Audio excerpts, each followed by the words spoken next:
Kalau kita berhenti di pernyataan pertama, kita mungkin masih bisa menjaga jarak. Kita bisa berkata, "Ya, saya mengerti." Tapi sekarang, kita tidak bisa lagi tetap netral. Berbahagialah orang yang berduka cita. Dan kalimat ini lebih sulit lagi untuk diterima. Karena kalau miskin saja sudah terasa berat, berduka cita terasa lebih dalam. Sekarang perhatikan ini. Kita hidup dalam dunia yang berusaha menghindari duka cita.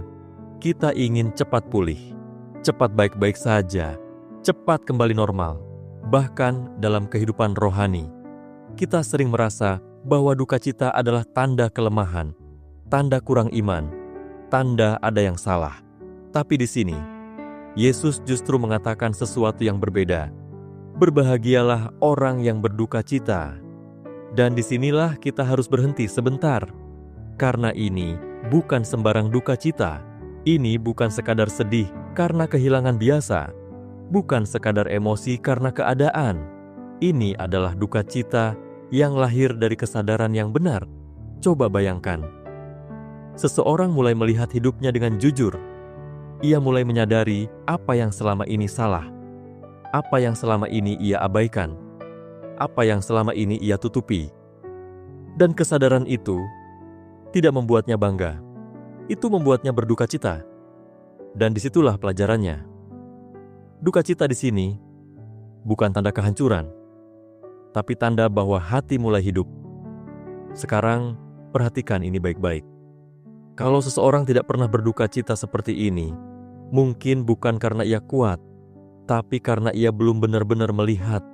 Karena ketika kita benar-benar melihat, kita tidak akan tetap dingin, kita tidak akan tetap netral.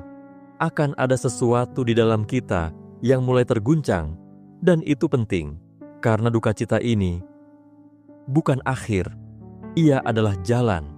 Jalan menuju sesuatu yang lebih dalam, jalan menuju pemulihan yang nyata, jalan menuju perubahan yang jujur. Sekarang perhatikan ini. Yesus tidak berhenti pada duka cita. Ia melanjutkan, karena mereka akan dihibur. Dan ini penting, karena duka cita ini bukan tanpa arah. Ini bukan jatuh ke dalam keputusasaan. Ini bukan kehilangan harapan. Ini adalah duka cita yang membuka ruang untuk penghiburan yang benar. Bukan penghiburan cepat, bukan sekadar merasa lebih baik, tapi penghiburan yang lahir dari kebenaran. Sekarang kita sampai di titik ini. Kalau di video sebelumnya kita berbicara tentang sadar bahwa kita kosong, maka di video ini menunjukkan apa yang terjadi saat kita benar-benar menyadarinya. Kita tidak lagi berpura-pura kuat. Kita tidak lagi menutupi. Kita tidak lagi menjaga jarak. Kita mulai jujur. Dan kejujuran itu tidak selalu terasa ringan. Tapi disitulah sesuatu yang nyata dimulai. Sekarang, pertanyaannya bukan lagi, apakah saya mengerti ini? Tapi, apakah saya pernah sampai di titik itu? Titik di mana saya benar-benar melihat dan tidak bisa lagi berpura-pura tidak melihat.